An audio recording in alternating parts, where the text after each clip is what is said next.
আজকের রাতটা একদমই সাধারণ, তবু ভীষণ সুন্দর। সারাদিনে ছোটো বড়ো সব কাজ শেষ করে আজ আজ আর রান্না করতে ইচ্ছা করছিল না। তাই ভাবলাম আজ একটু অন্যরকমই হোক, কারণ আজকে শরীরটা ভীষণই খারাপ করছিল। তাই ভাবলাম আজ আর বাইরে থেকে আর রান্না করতে আজ আর ভালো লাগছে না, বললাম বাইরে থেকে কিছু খাবার কিনে নিয়ে আসি। তাই বাইরে থেকে খাবার কিনে আনলাম। এমনিতেই আমরা বাইরে খাবার খুবই কম খাই, যতটা পারি ঘরে বানিয়েই খাই। আজ আর ইচ্ছা করছিল না। মেয়েটা অনেক দিন থেকে বলছিল, মা বাইরে থেকে অনেক দিন কিছু কিনে আনা হয়নি, আজকে চলো বাইরে থেকে কিছু খেয়ে আসি। কিন্তু যেহেতু আমার শরীরটা ভীষণই খারাপ ছিল, তাই বাইরে থেকে আর যাইনি, বাইরে কোথাও যাইনি, ঘরেই কিনে আনলাম লাচ্ছা পরোটা, কড়াই পনির আর ডাল মাখনি আর নান। যে পনিরের সবজিটা কিন্তু দারুণ ছিল খেতে। পনিরের সবজিটা আমার বেশি ভালো লেগেছে। আমি ঠিক ডাল মাখনিটা আমি আবার ঠিক পছন্দ করি না, আমার মেয়ে ভীষণ ভালোবাসে, কিন্তু আমার ঠিক ভালো লাগে না। তাই আজ আমি ডাল মাখনি আমি আজ খাইনি, অল্পই নিয়েছি, মেয়েকে দিয়ে দিয়েছি। আর আর আমি এখানে পনিরের সবজিটা এখানে আমরা হাফ প্লেট করেই কিনেছি, কারণ বেশি কিনে সেই খেতে পারি না। তার জন্য আমরা এখানে হাফ প্লেট মতো ডাল মাখনি আর হাফ প্লেট মতো পনিরের সবজি আমি এখানে নিয়ে নিয়েছি। আর তার সাথে শসা, গাজর, লঙ্কা এগুলো ওরা দিয়েছিল, পেঁয়াজ। কৌটোটা এমন করে আটকানো ছিল আমি আর খুলতেই পারছিলাম না। কৌটোটাকে ওর বাবাকে বললাম একটু খুলে দাও, কারণ এমনভাবে আটকানো ছিল কৌটোটা কোনো মতে খুলতেই পারছি না, খুব টাইট ছিল। ওরা অনেকদিন পর যেহেতু খেলাম, কিন্তু খেতে বেশ ভালোই লাগছিল। কিন্তু ডাল মাখনি থেকে পনির সবজিটা বেশি ভালো লাগছিল। কড়াই পনিরের রেসিপিটা ভীষণই ভালো হয়েছিল। আরেকদিন কিনে এনেছিলাম, সেদিন অতটা খেতে ভালো ছিল না। আজকে কিন্তু খেতে ভীষণই ভালো ছিল। আর এই দোকানে আমাদের এটা কাছেই, বেশি দূর না, কাছেই দোকানটা। ভীষণই সব রকম এখানে রুটি, সব রকম সবজি, মিক্স সবজি, এখানে ডাল মাখনি, ফ্রায়েড রাইস সব রকমই এখানে পাওয়া যায়। বেশি দূর না, কাছেই দোকানটা। তাই ওর বাবা আসার সময় নিয়ে আসলো। আমার মেয়ে তো আজ ভীষণই খুশি, কারণ ওর ডাল মাখনি ভীষণ ফেভারিট।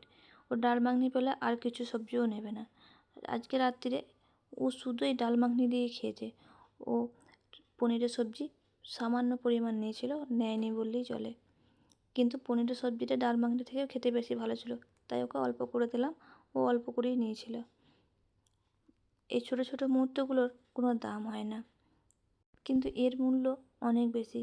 কারণ দিনের শেষে এমন কিছু সময় আমাদের সব ক্লান্তি ধীরে ধীরে দূর করে দেয়।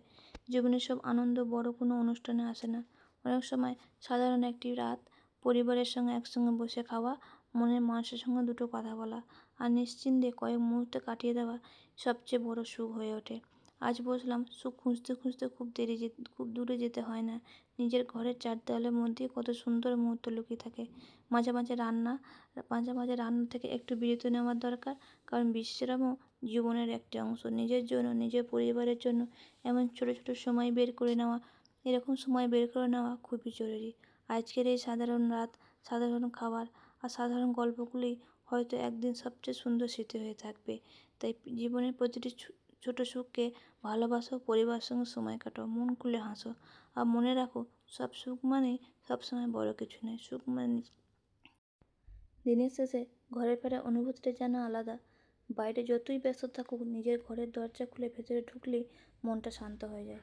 আজও ঠিক তেমনই একটা সন্ধ্যা। ভাবলাম আজ আর রান্নার তাড়া নেই, তাই একটু নিজের মানুষের সঙ্গে বসে সময় কাটানো যাক। তাই বাইরে থেকে পছন্দের কিছু খাবার নিয়ে আসলাম। আর তোমাকে তো বলেই দিলাম, আজকে আমার শরীরটা ভীষণই খারাপ ছিল, তাই রান্না করতে ইচ্ছা করছিল না। তাই বাইরে থেকে এর জন্যই নিয়ে আসলাম খাবারটা। খাবারের স্বাদ হয়তো একদিন ভুলে যাব, কিন্তু এই যে একসঙ্গে বসে সবাই মিলে আনন্দ করে খাওয়ার মুহূর্তগুলো, এগুলো কিন্তু ভোলা যায় না।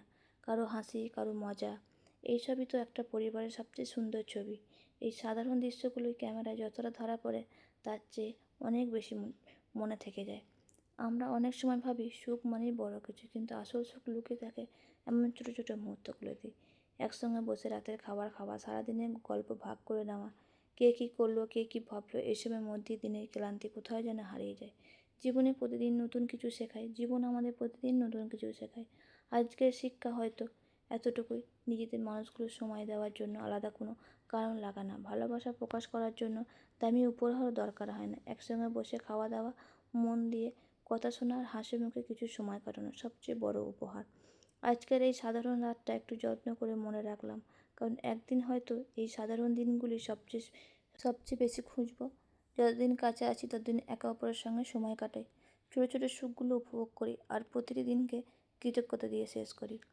তোমাদের কাছে এই ভিডিওটা, তোমরা যারা আমার এই ভিডিওটা দেখছো, তাহলে তোমাদের কাছে আমার একটাই অনুরোধ, তোমরা আমার পাশে থেকো, ভালোবাসা দিও। আমি জানি তোমরা আমার সবাই পাশে আছো বলেই আমি এগিয়ে যেতে পারছি আর রোজ একটু একটু করে আমি ভিডিও বানানোর সাহস পাচ্ছি।